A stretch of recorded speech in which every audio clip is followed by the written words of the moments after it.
तो सबसे पहले हम टर्बो सी प्लस प्लस को ओपन करेंगे।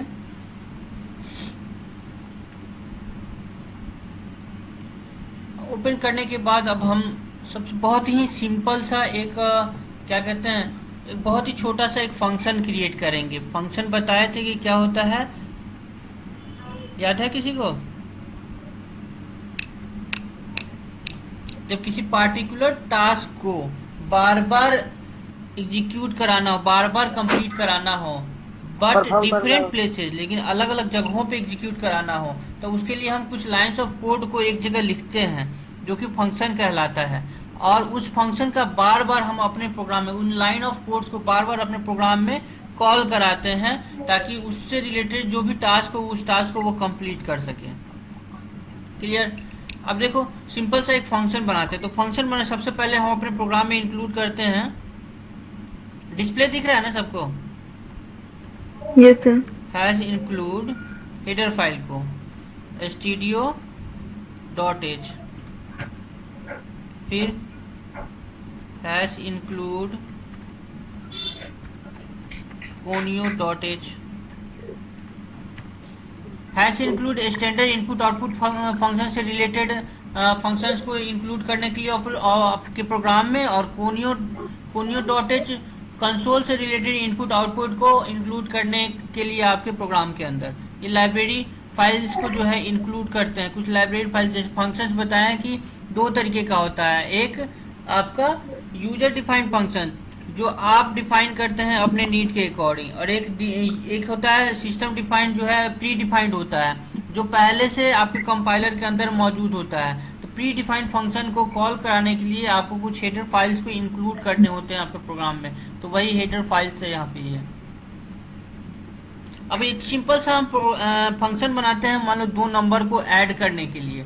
तो 2 नंबर को ऐड करने के लिए हम फंक्शन क्रिएट कर रहे हैं। मान लो इंट ऐड दिए, फंक्शन का नाम क्या दे दिए, ऐड दे दिए। अब 2 नंबर को ये अगर ऐड करेगा तो ये 2 नंबर को पैरामीटर में लेगा। फॉर्मल पैरामीटर में इसके पास 2 नंबर चाहिए। मान लो एक एक्स ले लिए वेरिएबल और दूसरा ले लिए वाई, 2 वेरिएबल ले लिए। ये फंक्शन का आपको प्रोटोटाइप हो गया। अब यहाँ पे फंक्शन की बॉडी लिखेंगे। फंक्शन की बॉडी क्या लिखेंगे? तो अब ये जो फंक्शन है काम कैसे करेगा? तो ये फंक्शन काम करेगा, 2 वेरिएबल जो आ रहे हैं, 2 नंबर जो आ रहे हैं पैरामीटर से, उनको क्या करेगा, आपस में जोड़ेगा।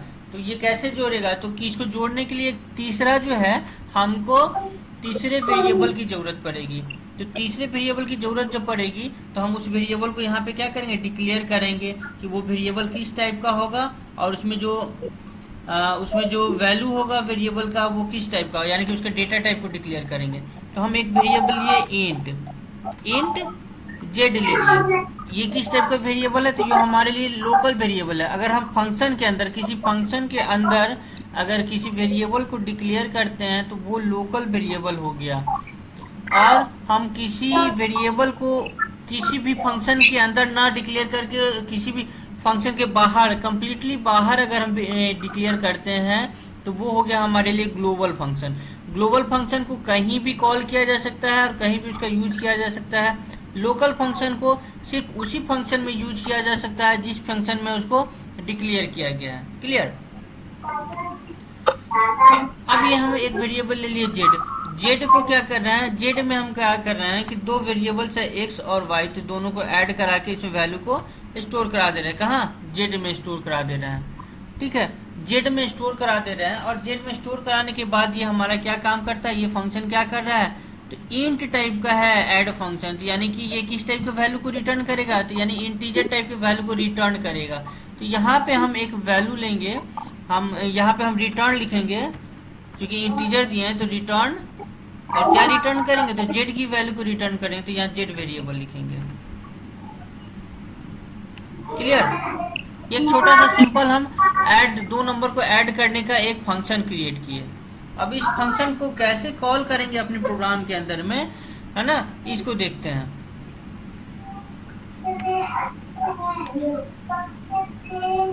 अब देखो, अब void मेन फंक्शन लिखते हैं हम, void main.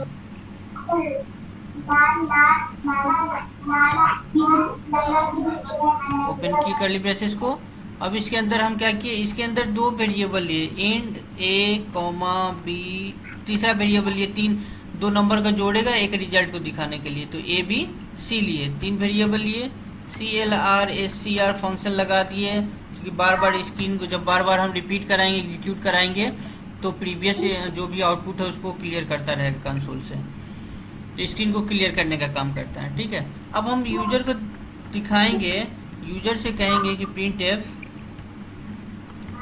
Inter 2 numbers to add, user को कहेंगे कि 2 नंबर दीजिए ताकि उन दोनों नंबर को हम ऐड कर सके, क्योंकि एडिशन करना है तो एडिशन के लिए तो 2 नंबर मांगना पड़ेगा ना, तो 2 नंबर यूजर को क्या है प्रिंटफ के माध्यम से स्क्रीन पे शो करा रहे हैं, तो ये प्रिंटफ के अंदर डबल इन्वर्टेड कॉमा के अंदर जो भी हम लिखते हैं वो स्क्रीन पे एज इट इज जो है वो शो होता है।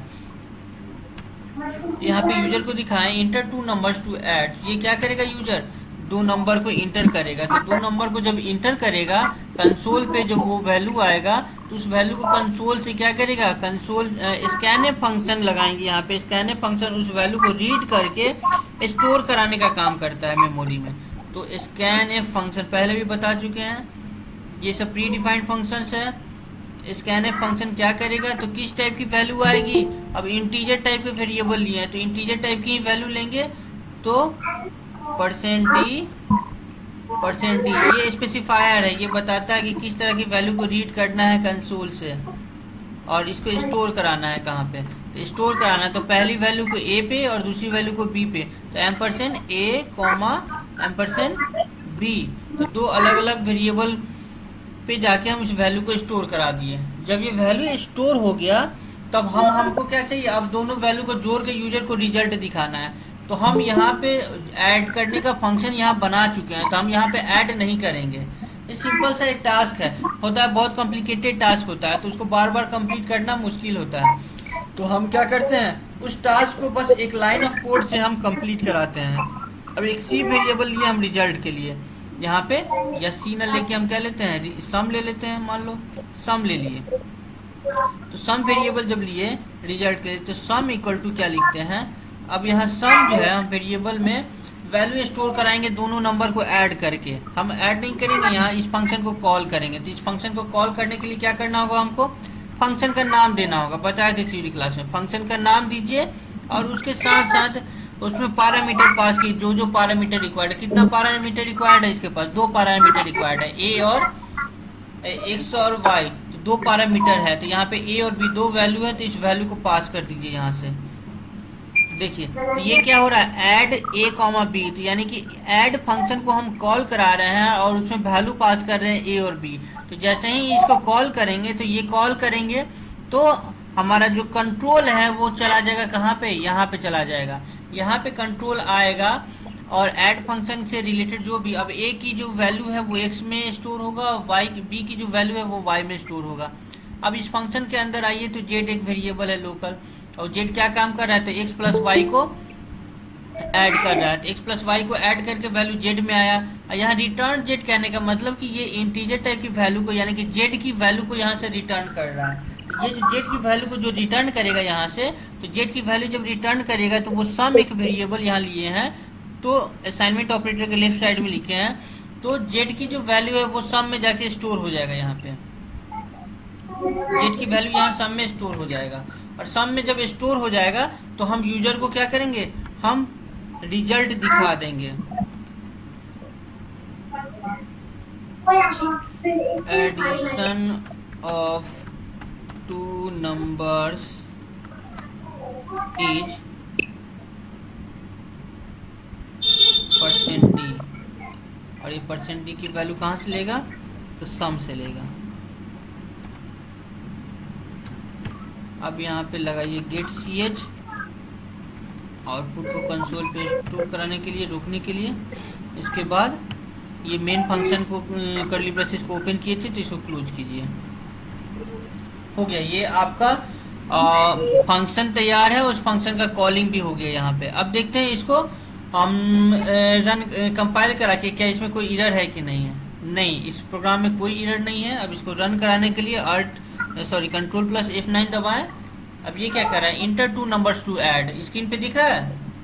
Yes, sir. तो ये क्या कर रहा है, enter two numbers to add, तो मान लीजिए दो नंबर दिए 34 और 56। ये क्या कर रहा है, एडिशन ऑफ टू नंबर्स, इस दोनों नंबर को जोड़ के हमको रिजल्ट दिखा दिया। Yes, sir. क्लियर, बात समझ में आई। Yes, sir. Sir, see, cat CH क्या होता है? हाँ, Get CH. Get CH क्या गेट होता सीएच है? क्या करता है, हमारे कंसोल पे, ये जो कंसोल अभी दिखा था हमारा, जो डिस्प्ले दिखा था जिस पे आउटपुट है, तो उस पे क्या करता है, आउटपुट को रोकने का काम करता है। नहीं तो वो आउटपुट आएगा और चला जाएगा, वो आपको पता भी नहीं चलेगा, इतना स्पीड से आएगा और वो चला जाएगा, इसलिए उसको रोकने का काम करता है ये gate CH. Clear. Yes.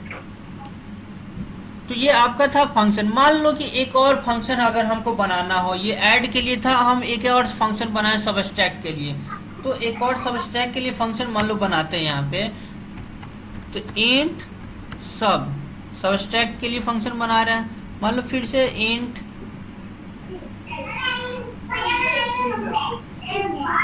X comma int y, दो अलग अलग फिर से वेरिएबल लिए, और फिर इसके अंदर फिर एक लोकल वेरिएबल लिए इंट जेड। इसके बाद क्या कर रहे हैं, जेड में क्या कर रहे हैं, अब यहाँ पे हम कंडीशन चेक करना होगा, if a is greater than b, क्योंकि सब्सट्रैक्शन है तो हमको कंडीशन चेक करना होगा। अगर ए जो है बी से बड़ा है तो जेड इक्वल टू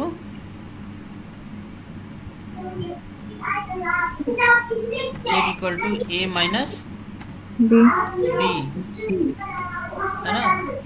और ये क्या करेगा, यहाँ से ये रिटर्न कर देगा यहाँ से जेड को।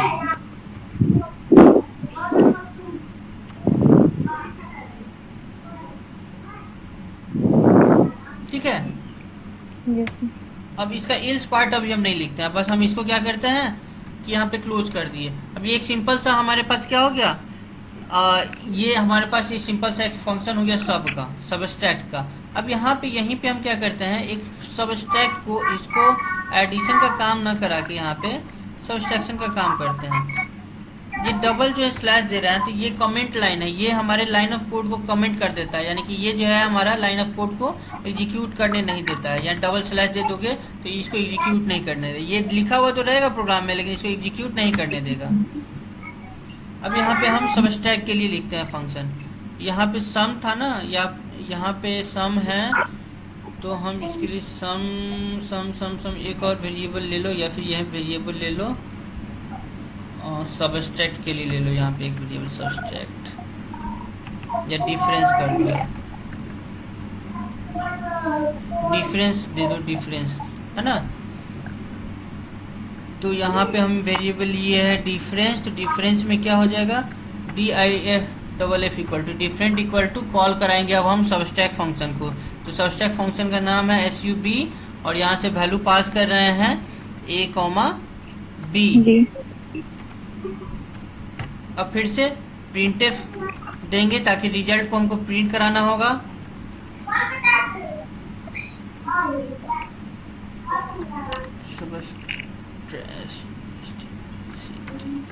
Subtraction of two numbers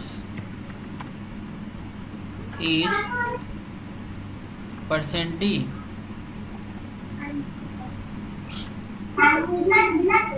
और इसको यहाँ से लिए, ये कहाँ से लेगा, DIF वेरिएबल से। ठीक है, अब इसको हम कंपाइल करते हैं। दो एरर आ रहा है, क्या एरर आ रहा है,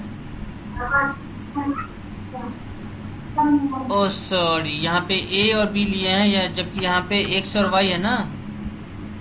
Yes, sir. X और Y, और यहाँ भी हमको X और Y में काम करना होगा, X और Y में काम करना होगा। Alt F9, कोई एरर नहीं, कंट्रोल F9। क्या अगर function should return A value, यहाँ तो रिटर्न करेगा, चलो देखते हैं, कंट्रोल F9।